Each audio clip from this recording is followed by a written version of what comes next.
بسم اللہ الرحمن الرحیم۔ السلام علیکم ناظرین، آپ دیکھ رہے ہیں عثمان کسانہ یوٹیوب چینل۔ بہت ساری ایسی اہم خبریں ہوتی ہیں جن پر میں اپنا انالیسس دینے کی بجائے کچھ حقائق آپ کے سامنے رکھنے کی کوشش کرتا ہوں۔ اسی طرح کی ایک بڑی ایسی دلخراش خبر اور بڑی غمناک خبر جو ہمارے سوشل میڈیا پر اور اب اس کے بعد پرنٹ اور الیکٹرانک میڈیا پر بڑی چھائی ہوئی ہے۔ بلوچستان کے علاقے میں ایک بڑا دردناک واقعہ ہوا ہے۔ اس واقعے کو لے کے لوگ اپنا دکھ شیئر کر رہے ہیں اور اپنے دل کی، اپنے دماغ کی، اپنی زبان سے بھڑاس نکال رہے ہیں۔ یہ پاکستانی عوام کا غم و غصہ ہے جو ہمارے جوڈیشل سسٹم اور ہمارے پولیسنگ کے نظام پر ہمیشہ سوال کنہ رہتا ہے۔ واقعہ یہ ہے کہ بلوچستان کے علاقے بارکھان میں ایک خاتون اور اس کے 2 بیٹوں کو قتل کر کے ان کی لاشیں کنویں میں پھینک دی گئیں۔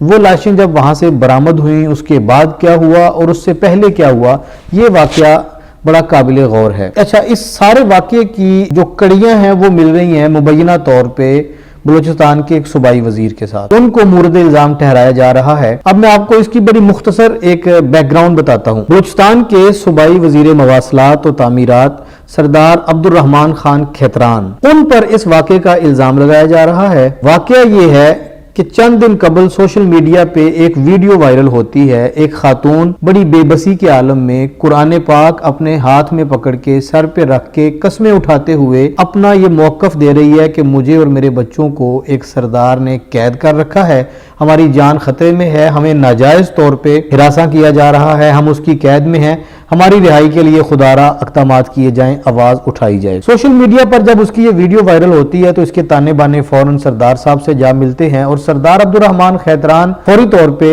یکسر مسترد کرتے ہیں ایسے کسی بھی واقعے کو یا کسی بھی الزام کو اور اس خاتون کی طرف سے کی جانے والی تمام گفتگو کو۔ اب اس خاتون کے بارے میں جاننے کی کوشش کرتے ہیں کہ یہ کون ہے۔ اس خاتون کے شوہر خان محمد مری نے آج سے تقریباً 1.5 مہینہ قبل، یعنی کہ یا 1 مہینہ لگا لیں، 18 جنوری کو وہاں ایک FIR درج کروائی کہ میرے بچے اور میری بیوی غائب ہیں، انہیں قید کر لیا گیا ہے، انہیں اغوا کر لیا گیا ہے۔ اس نے یہ پولیس میں وہاں پر یہ کوہلو میں یہ رپورٹ درج کروائی اور اب اس کے بعد اس خاتون کا منظر عام پہ آ کے یہ ویڈیو بیان سامنے آیا۔ اس کے بعد تیسرا سٹیپ یہ ہوا کہ یہ خان صاحب نے، کھیتران صاحب نے جو مسترد کیا الزام کو، اس کے بعد کنویں سے ان کی لاشیں ملی ہیں۔ اب ان تینوں باتوں کو آپس میں جوڑا جائے تو ایک چوتھی بات سامنے آتی ہے کہ سردار عبد الرحمان کھیتران کا اپنے بیٹے انعام کھیتران صاحب سے کوئی تنازع چل رہا ہے اور سردار صاحب کہتے ہیں کہ میرا بیٹا خود قبیلے کا سربراہ بننا چاہتا ہے، سردار بننا چاہتا ہے، اس کے میرے اختلافات ہیں،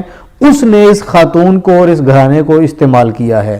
جبکہ حقائق یہ بتا رہے ہیں وہ جو اس مقتولہ خاتون کے شوہر نے FIR درج کروائی تھی، اس کا موقف یہ ہے کہ میری بیوی کو اور میرے بچوں کو اس لیے نشانہ بنایا گیا ہے کہ ہم سردار اور اس کے بیٹے کے مابین جو تنازع ہے اس میں گواہ نہیں بنے تھے۔ میری بیوی کو یا بچوں کو، ہمارے خاندان کو اس میں کسی موقف پر گواہ بنانے کا کہا گیا تھا، ہم نے انکار کیا کہ یہ 2 بڑوں کی لڑائی ہے، سرداروں کی لڑائی ہے، ہم اس میں نہیں آتے۔ اس کی پاداش میں سردار عبد الرحمان کھیتران نے ہمارے ساتھ یہ کیا ہے۔ میں یہاں پر ظاہر ہے کسی پر الزام لگانے یا کسی الزام کا فیصلہ کرنے کے لیے تو ویڈیو ریکارڈ نہیں کر رہا۔ میرا تو ایک سوال ہے اپنے ناظرین کے ذریعے ہمارے اہل اقتدار سے اور انصاف کے ایوانوں میں براجمان ہمارے انتہائی معزز ججوں سے، کیا پاکستان میں ایسے پچھلے ہونے والے تمام واقعات میں کسی کو مناسب طور پہ انصاف ملا ہے؟ اگر تو ایسے کسی واقعے کا انصاف ہوا ہے تو اس واقعے سے بھی امید لگائی جا سکتی ہے۔ اگر ایسا نہیں ہے، ہماری عدالتی تاریخ اور ہمارے انصاف کی تاریخ ایسی نہیں ہے، تو پھر ایسا سوچنا بھی عبث ہے کہ اس واقعے کے ذمہ داروں کا تعین ہوگا۔ ویسے تو بلوچستان حکومت نے اس پر JIT بنا دی ہے جو حکومتیں زیادہ سے زیادہ کر سکتی ہیں۔